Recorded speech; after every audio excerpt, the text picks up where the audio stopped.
আপনারা জানেন যে জুলাই অভ্যুত্থানে 7 কলেজ, ঢাকা বিশ্ববিদ্যালয় সহ বাংলাদেশের সকল শিক্ষা প্রতিষ্ঠান কাঁধে কাঁধ মিলিয়ে লড়াই করেছে। কালকের যে সংঘাত হয়েছে সেই সংঘাত 7 কলেজের শিক্ষার্থীরা কামনা করে না, প্রত্যাশা করে না। তারই প্রেক্ষিতে আজকে আমাদের এই সংবাদ সম্মেলনে উপস্থিত সকলকে শুভেচ্ছা জানিয়ে আজকে সংবাদ সম্মেলন আমরা শুরু করছি।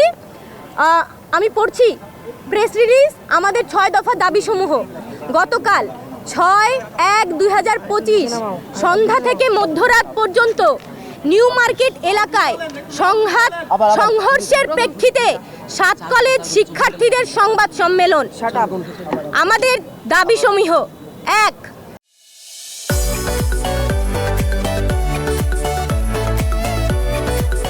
ঢাকা কলেজ সহ 7 কলেজের শিক্ষার্থীদের সঙ্গে ঢাকা বিশ্ববিদ্যালয় শিক্ষার্থীদের সংঘাতের দায় নিয়ে ঢাকা বিশ্ববিদ্যালয় প্রশাসনকে ক্ষমা প্রার্থনা করতে হবে এবং প্রো ভিসি মামুন আহমেদকে পদত্যাগ করতে হবে।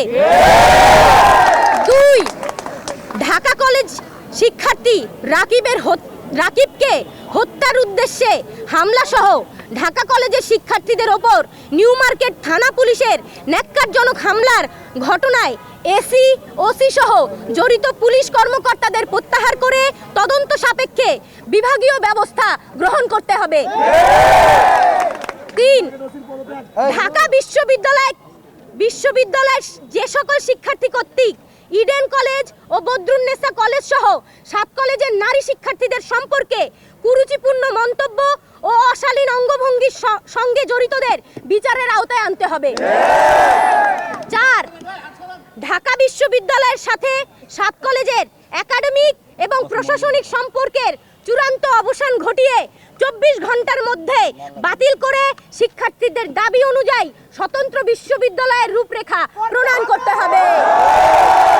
5, উদ্বুদ্ধ পরিস্থিতি সমাধানের জন্য প্রধান উপদেষ্টা, শিক্ষা উপদেষ্টা, শিক্ষার্থী উপদেষ্টা নাহিদ ইসলাম, ইউজিসির সদস্য এবং ঢাবির ভিসির সমন্বয়ে 7 কলেজের শিক্ষার্থীদের প্রতিনিধি টিমের সাথে তাৎক্ষণিক উচ্চ পর্যায়ের মিটিংয়ের মাধ্যমে এই ঘটনার সমাধান করতে হবে।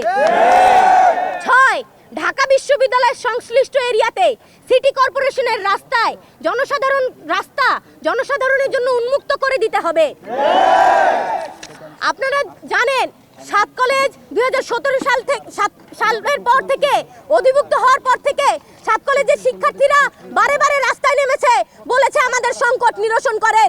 আমরা বারবার বলেছি এই যে শিক্ষার্থীকে বারে মুখোমুখি দাঁড় না করিয়ে এই সংঘাত না তৈরি করে এই বিষয়টির একটা সৃজনশীল সমাধান আপনারা দেন, কিন্তু এই সৃজনশীল সমাধান যতদিন পর্যন্ত দেওয়া না হবে এই সংঘর্ষ কিন্তু চলতেই থাকবে। এই কথা কিন্তু আমরা স্পষ্টভাবে বলে দিতে চাই। তাই আমরা বলছি অতি সত্বর 7 কলেজের এই যে সংকট, সেই সংকটের সমাধান করতে হবে। আচ্ছা, আমি মোহাম্মদ সজিবউদ্দিন, ঢাকা কলেজ। আমাদের যে 24 ঘন্টা সময় দিয়েছে সেটা একটু আমরা সংশোধন করলাম, সেটা হচ্ছে 4 ঘন্টা হবে। 4 ঘন্টার ভিতরে বিকেল 4টার মধ্যে প্রবেশী মামুনকে পদত্যাগ করতে হবে। আর এই আমাদের ঢাকা কলেজের শিক্ষার্থী রাকিবের উপরে যেভাবে নির্মম, যেই ফ্যাসিস্ট আওয়ামী লীগের আমলে পুলিশ যেভাবে হামলা করতো, ঠিক সেম কায়দায় হামলা হয়েছে। আগামী 4 ঘন্টার ভিতরে এই হামলাকারীদেরকে শনাক্ত করে বিচারের আওতায় আনতে হবে। যদি না নেয় 4 ঘন্টা পরে Dhaka college, Titumir college, 7 college সহ আমরা কঠোর কর্মসূচি দিতে বাধ্য হব। 4 ঘন্টার আলটিমেটামে আমাদের যে 6 দফা আছে, এই 6 দফা হচ্ছে বাস্তবায়ন করতে হবে। যদি না করে তাহলে আমরা 4 ঘন্টা পরে আমরা কঠিন কর্মসূচির দিকে যাব।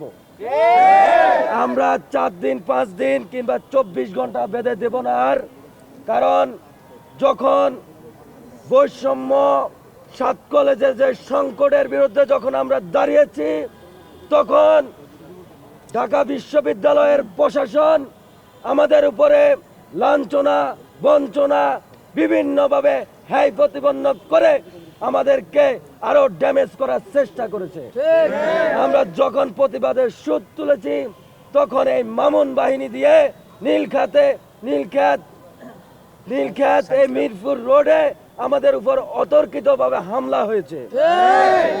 যদি 4 ঘন্টার ভিতরে আমাদের দাবি বাস্তবায়ন না হয় আমরা কঠিন কর্মসূচির দিকে যাব।